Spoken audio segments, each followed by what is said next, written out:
পুরুষ কেন পুরুষ? আপনার আমার একটা খারাপ ধারণা আছে। এই ধারণাটা আল্লাহ বলছেন, আমি বলিনি।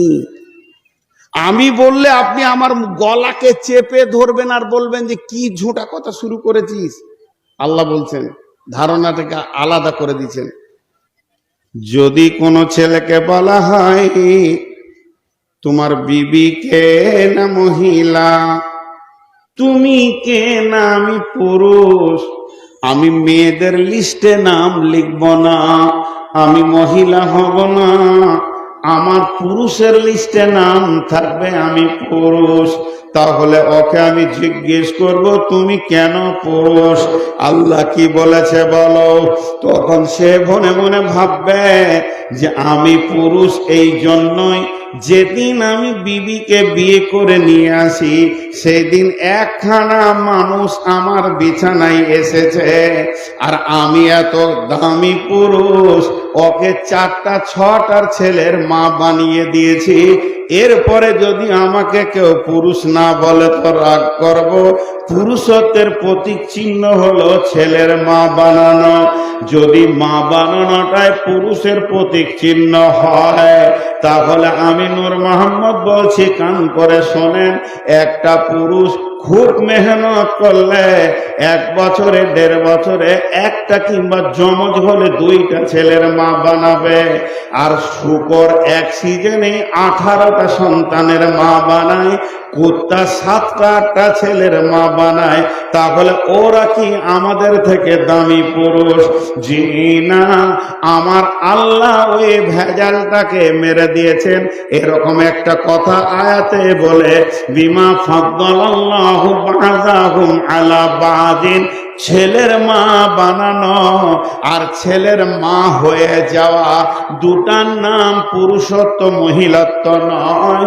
এ দুটা নারীর পরিচয় নয়, পুরুষের পরিচয় নয়। ওটা আমি রব তোমাদেরকে খুশি করার জন্য দিই। বিমা ফাদ্দালাল্লাহু বা'দাহুম আলা বা'দিন, এর জন্য তোমাদেরকে পুরুষ বলা যাবে না। ওই জিনিসটা সবাই পারে, এর জন্য পুরুষ বলা যাবে না। জি কেন? তাহলে আমি পুরুষ কেন? আমাকে পুরুষ আল্লাহ বলছেন কেন? সন্তান। এখন বলেন, আমি আর আমার বিবি, আমি আমার বিবিকে 2টো 100 টাকা নোট দিয়েছি। খুব ভালো করে শুনবেন, বিচার আপনারা করবেন। আর আমার বিবি আমাকে একটা 200 টাকা নোট দিয়েছে। আমি 2টো 100 টাকা নোট দিয়েছি, ও আমাকে 2টো 100 টাকা নোট দিয়েছে। আর আমি দিয়েছি একটা 200 টাকা নোট, কিংবা ও আমাকে একটা 200 টাকা নোট দিয়েছে, আমি 2টো 100 টাকা নোট দিয়েছি। কারো কাছে কারো ধার আছে? আরে বলে না ধার আছে। আল্লাহ বলছে, শোনো, বাচ্চা হওয়ার ব্যাপারে তোমরা যখন দৈহিক আনন্দে মেতে যাও, মাখামাখি করো, তখন তুমি যতটা বিবিকে আনন্দ দাও, খুশি দাও, অতটাই পরিমাণ তোমার বিবি তোমাকেও আনন্দ দেয়, খুশি দেয়। একজন দাও আর একজন দেয় না তা নয়, দুইজনকে পরিপূর্ণ করে দাও। বিমা ফাদ্দালাল্লাহু বা'দাহুম আলা বা'দিন, এর জন্য একটা সন্তান পৃথিবীতে আসছে। এই সন্তানটা আসার ব্যাপারে তোমার যতটা ভূমিকা আছে, তোমার বিবিরও ততটা ভূমিকা আছে। বরং তোমার বিবি পেটে বয়ে নিয়ে বেড়ায়, দুধ পান করায়, এর জন্য ওর আরো 2টি লাভ আছে। অতএব সন্তান বানানোর নাম পুরুষত্ব নয়। পুরুষত্ব হলো এটাই, অবিমা আনফাকু মিন আমওয়ালিহিম। হে পুরুষের দল, হে মারদের দল, হে মুমিনের দল, হে আল্লাহর গোলামের দল, আজকে কান করে শুনলেন, সূরা নিসাতে আল্লাহ বলছেন, ওয়াবিমা আনফাকু মিন আমওয়ালিহিম, তুমি পুরুষের জন্য তুমি শীতে কাঁপবে, গ্রীষ্মে পুড়ে যাবে, বর্ষাতে ভিজে যাবে। আর এখান থেকে মাল নিয়ে গিয়ে হরিশ্চন্দ্র করে দেবে, সেখানে কুলিগিরি করবে। তুমি কষ্ট করে ইট ভাটাতে কাজ করবে, হাড় ভাঙা পরিশ্রম করে বিবিকে আনন্দ দেবে, বিবির মুখে খাবার দেবে, বিবিকে সাজাবে, বিবিকে কসমেটিক্স দিয়ে তার গালকে সাজাবে, আর বিবিকে কাপড় পরাবে, বিবির চিকিৎসা তুমি দায়িত্ব নেবে। এর জন্যই তুমি পুরুষ। ইনকামের দায়িত্ব কার? একজন দুজন করে উঠছে কেন? আসলে যাদের বিবি মরে গেছে ওরা বলছে ঘর যায়, আজকে জালসা আমাদের লয়। আর যার বিয়ে হয়েছে সে বলছে ঘর যাই, বিবি যখন আছে তো বসেন। এই আয়াতে যত যুক্তি কথা আছে আজকে আপনাদেরকে আমি দিব। তাহলে ইনকামের দায়িত্ব কার? মুখ খুলছে না, মরা রোগীর চিকিৎসা হয়। ইনকামের দায়িত্ব কার? পুরুষের। এখন একটা কথা জিজ্ঞেস করব, এই কথা আমি জিজ্ঞেস করব আর আপনাদের দিকে ভিখিরির মতো হাত পেতে বলছি, উত্তরটা দেবেন চিল্লিয়ে লয়, সবাই হালকা করে মুখ খুলে বলবেন ঠিক না ভুল। প্রত্যেকটি ফ্যামিলিতে এখন অশান্তি চলছে,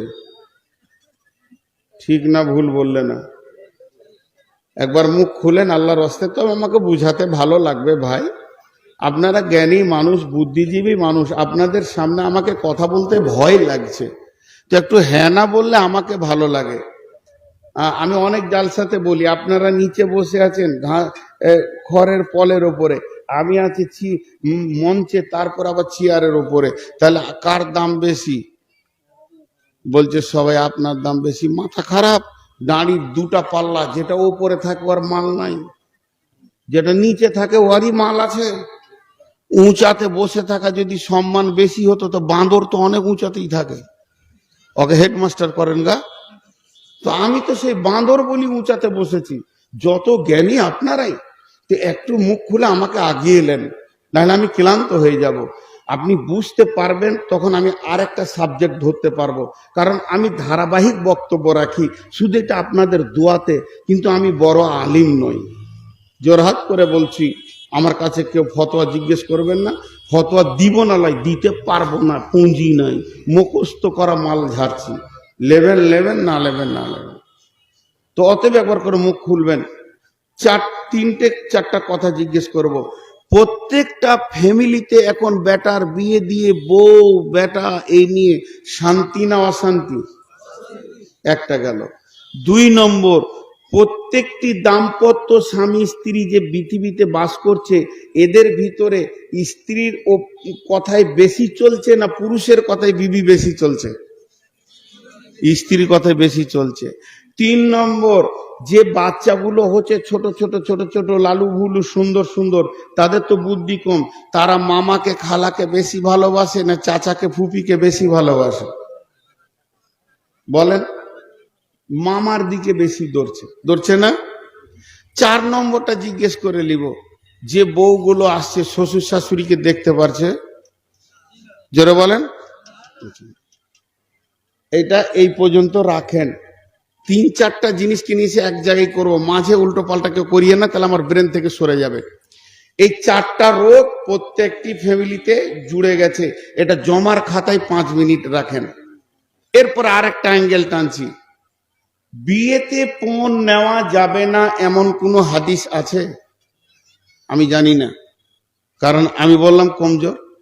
আমাকে একজন ইঞ্জিনিয়ার, আন্তর্জাতিক মানের শিক্ষিত মানুষ, তিনি ইংল্যান্ড থেকে ইঞ্জিনিয়ারিং পাস করেছেন, তো আমাকে জিজ্ঞেস করছে, বাবা নূর মোহাম্মদ বলো তো, বিয়েতে পণ নেওয়া যাবে না, আল্লাহ রসুল হারাম করেছেন, এইরকম একটা হাদিস বলো তো।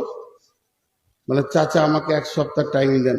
অনেক আলেমকে জিজ্ঞেস করলাম, বলতে পারেনি। তো এখনো আমি চাইছি ইউটিউবের মাধ্যম দিয়ে যে একদম প্রকাশ্যে এরকম একটা খবর দেন তো, হাদিস নম্বর কত, যে আল্লাহ রসুল বলেছে তুমি বিয়ে করবে কিন্তু পণ লিও না। এক সপ্তাহ পর আবার দেখা ইঞ্জিনিয়ারের সাথে, বলছে বেটা কিছু খুঁজে পেলি? বললাম না চাচা পেলাম না। বলে আমি পেয়েছি। বললো কোন মৌলবি সাহেব বললে? বলে আমার ভাই উকিল সাহেব বললে, ও ইঞ্জিনিয়ার, ওর বড় ভাই আন্তর্জাতিক ব্যারিস্টার। উকিলে হাদিস বললে? লে মজা, মৌলবীরা বলছে খুঁজে পেয়েছি না, আর উকিলে পেয়ে গেল। বলছে পেয়েছে। তখন উনি বললেন, আমার বড় ভাইকে জিজ্ঞেস করলাম, তো বলছে শোন 2 বিঘা একটা জমি, ধ্যান দিয়ে শুনেন, আমি বললাম মাথা কেটে যাবে। 2 বিঘা একটা জমি, আর মধ্যখানে আল দিয়েছে, দিয়ে ওর বাপ বলছে চ আমি কখন মরে। কথা মুখ খুললেন না, বাঁ দিকটা কার? বড়র। এটাকে আর বলতে হবে?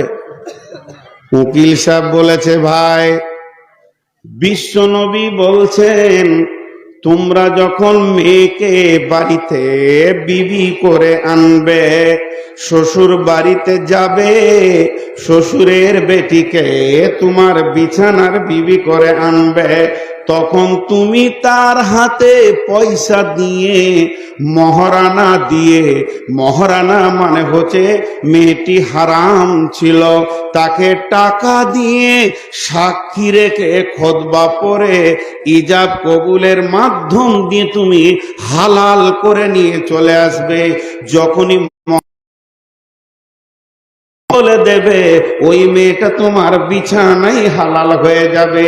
তাহলে একটা মেয়েকে বিছানায় হালাল করতে গেলে নবীজি বলছেন টাকা দিয়ে হালাল করো, আর আল্লাহ বলছেন ওই হালাল মেয়েটার পেছনে তুমি চিরজীবন তার কাপড়, চিকিৎসা, খাওয়া এবং তাকে আনন্দ দেওয়ার কসমেটিক্স আনন্দের খাবার দিয়ে তার পেছনে তুমি খরচা করো। তাহলে একদিকে আল্লাহ বললেন টাকা দাও, একদিকে নবী বললেন টাকা দাও, তাহলে টাকা লাউটা তো অটোমেটিক বন্ধ হয়ে গেছে। টাকা লাউটা বন্ধ হলো কি হলো না?